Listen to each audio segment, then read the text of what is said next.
So I was talking with Calen a little bit, and I think what we're going to do is just kind of maybe back and forth a couple of questions to you and kind of see where the conversation moves as far as your practice and your work and your time at Williams.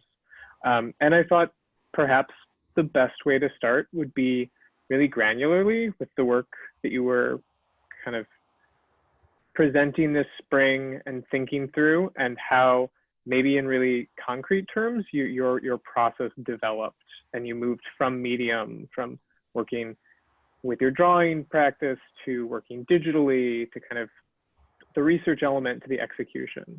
So yeah, I guess a lot of it was sort of centered around us all having to exit Williams at the same time. So I think for a lot of the people in my senior seminar class, that point was where we sort of had to reassess, okay, what mediums are most, I guess, useful now that we are no longer in our own little like studio spaces at the Spencer Art Studio. So for me, like before we all had to leave, I was mainly working in like 3D materials like sculpture. And then I sort of wrapped up a project with that, just like a test version of what I was thinking of showing in WICMA for the senior show. And then once I came back home, I was like, I kind of feel like now I want to do something else, because sculpture is just not, it's just not as conducive for being in a small home. And I also just was sort of like, yeah, I just wanted to change, I guess. And I know me and a couple other people in my group had decided that like drawing was starting to feel more pleasant, because it's something that you can sort of do relatively quickly and easily, and in a smaller space, and it can really help you to capture like what you're seeing around you. So I think for a lot of us, that was sort of like drawing was a useful way to sort of start processing quickly and easily what was going on around us. And for me in particular, I was trying to draw things that were helping me think about, I guess, the new environment I was in, since I had come back from Williamstown to Cambridge, and I was seeing a lot of different like nature than what I was used to. And I also was missing, I was an astronomy major or astrophysics major, so I was missing some of the nice dark skies at Williams. And so I started trying to do drawings that I think helped combine processing like the environment around me, and also like looking at things that I'd been studying at Williams and trying to incorporate them into my art, even though I couldn't necessarily see the stars as well because I'm near the city, trying to sort of translate it into drawings. And then the digital art, I think, was also useful in a similar way to drawing, in that it let me do stuff on a computer very easily. And I also felt like I like to learn new techniques. So coming back and being at home, I was like, I think I have more time, so I'd like to try and pursue a new medium. Why not do digital art? I think it works really well with drawing, just in terms of, I think the two mediums mesh really well. So I ended up doing, I guess I would do like a drawing and then I'd turn it into a digital art piece as well. So they work really well together. Yeah. no, thank you. Yeah. I am really interested in the way in which, so you're scanning up the work and then you're kind of manipulating. How much is digital and how much is analog there? I guess like all the line work is from drawings, and then yeah, I'd scan them and then do like color manipulation in Photoshop, as well as I would generate these like night sky backgrounds, I guess, for each of the drawings, and that was done. That was like a new technique I learned how to do in Photoshop as well. I was wondering about the backgrounds for the constellations. I was wondering how you created those and if those were images you took. But I was really excited to read through your statement and see how well you incorporated the sort of animals in your surroundings with the constellations.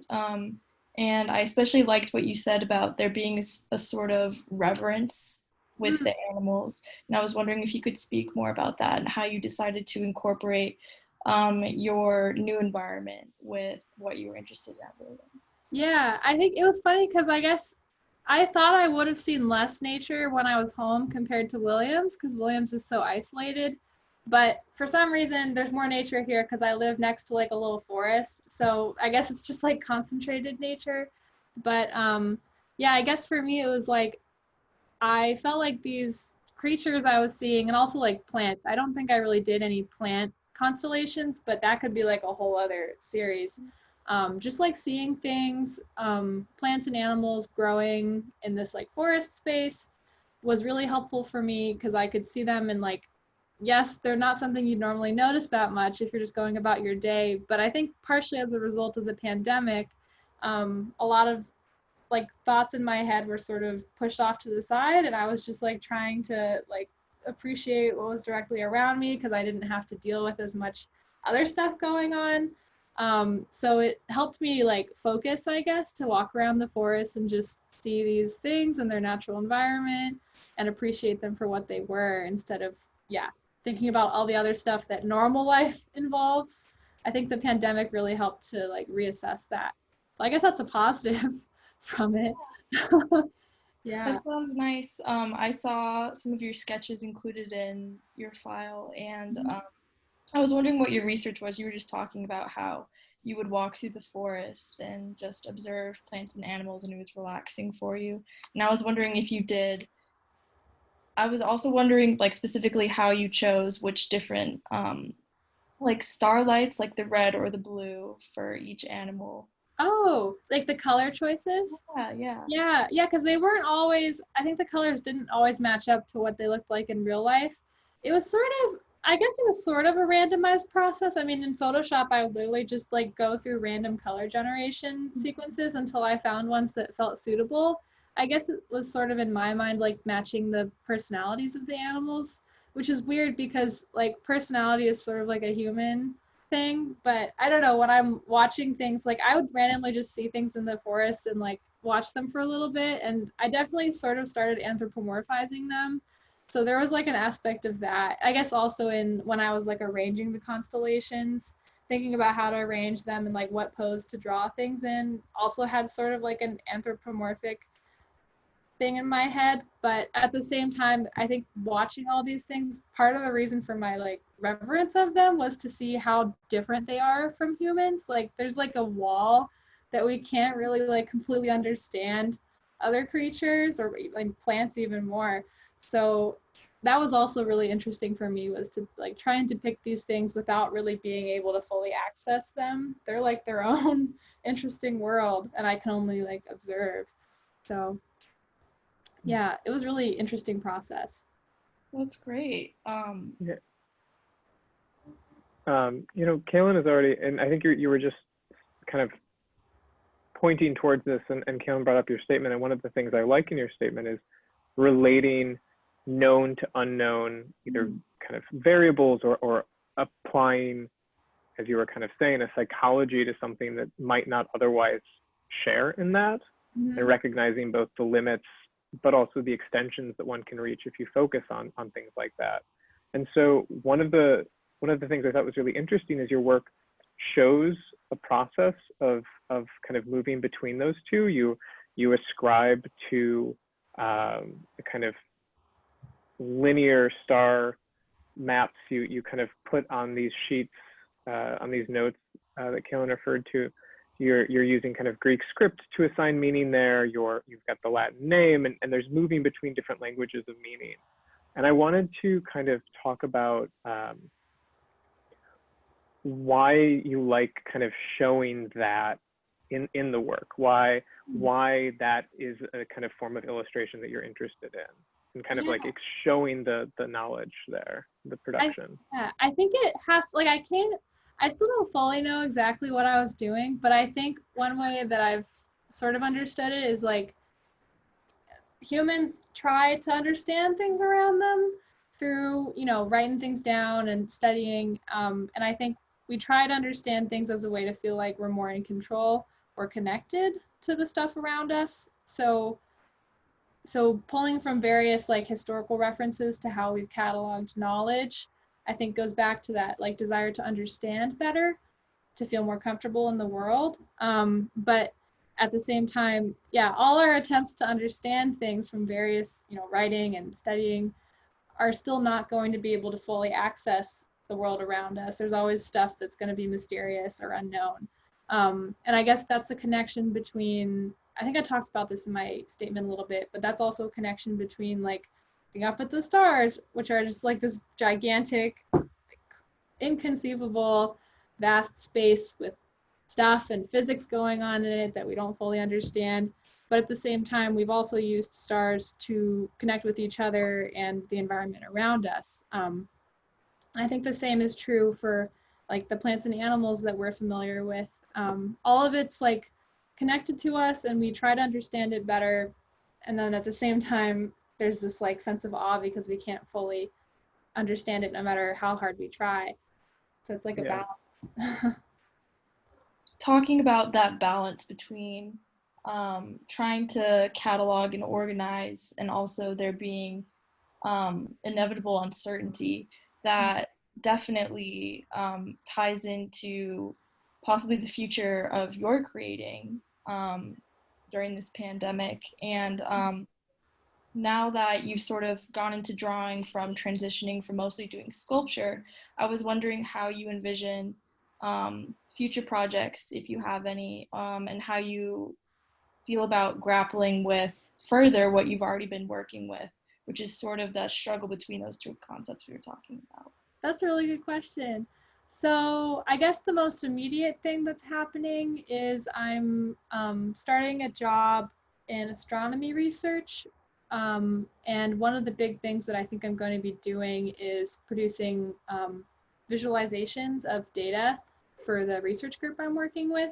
And I guess I'm specifically creating like volume renderings of explosions on the surfaces of really dense stars, the remnants of stars after they've exploded.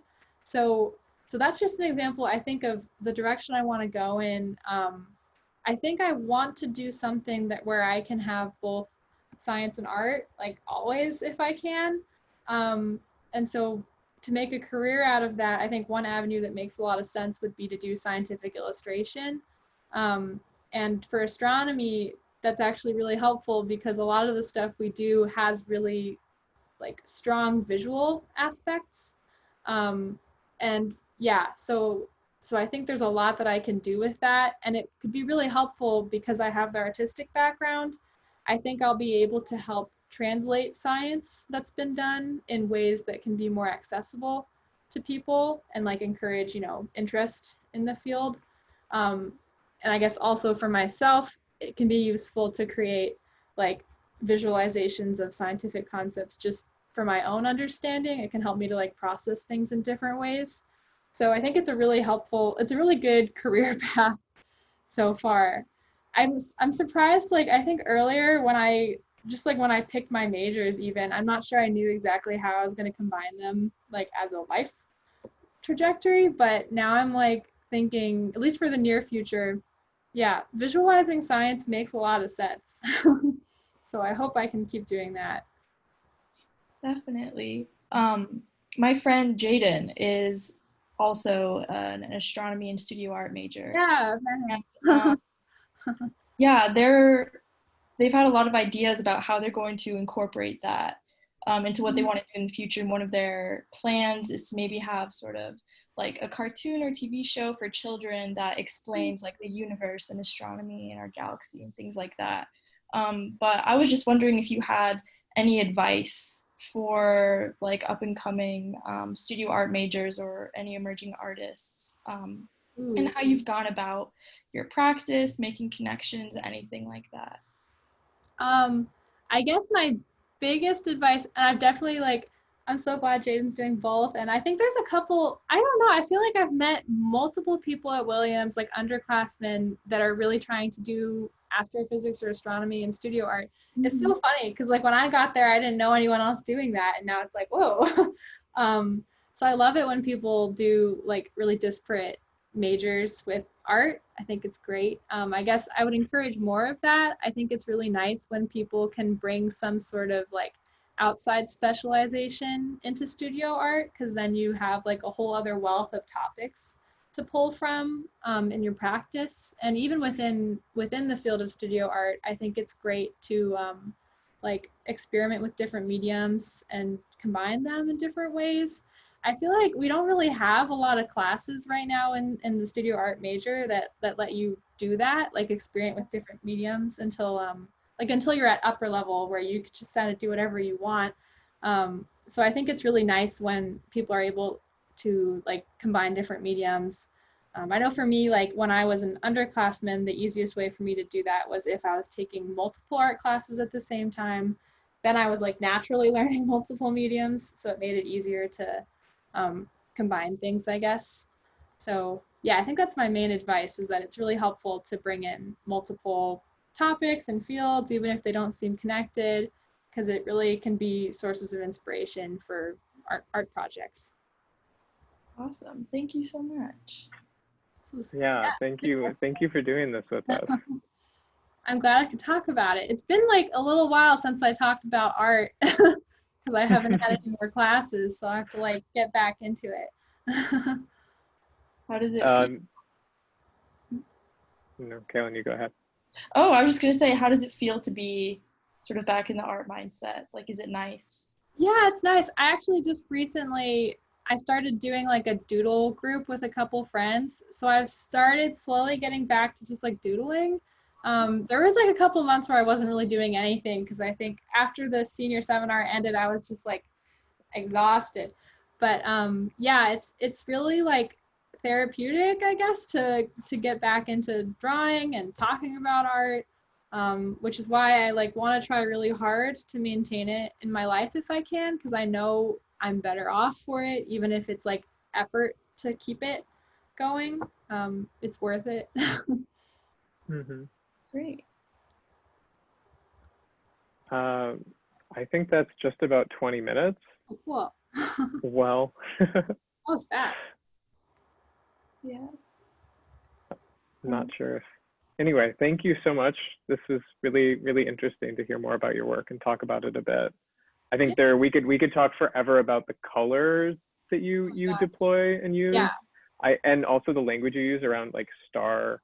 I mean, I've always been really interested in the kind of off heather gray stars, mauve stars. There's lavender in the sky. I mean, it's really beautiful. And then deciding you work both with white and like kind of white and black backgrounds in your practice, which I find really interesting. And then you show the kind of support backing notebook paper. I'm not sure if you display, we were given these images I think you provided.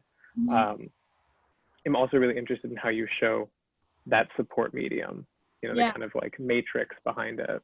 Yeah, I think like everything, I guess just briefly, like everything I picked was sort of to help me like create a world. Like all the whole like series of stuff was sort of supposed to exist in its own little like universe. So the visual choices I made were to sort of create like a cohesive little like snapshot that would feel very connected. So I guess, yeah, so that's all part of it. And definitely pulling from what I'm familiar with like astronomy and like documentation and like constellation maps.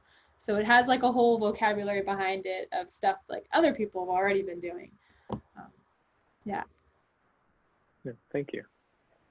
Thank you for asking me really good questions.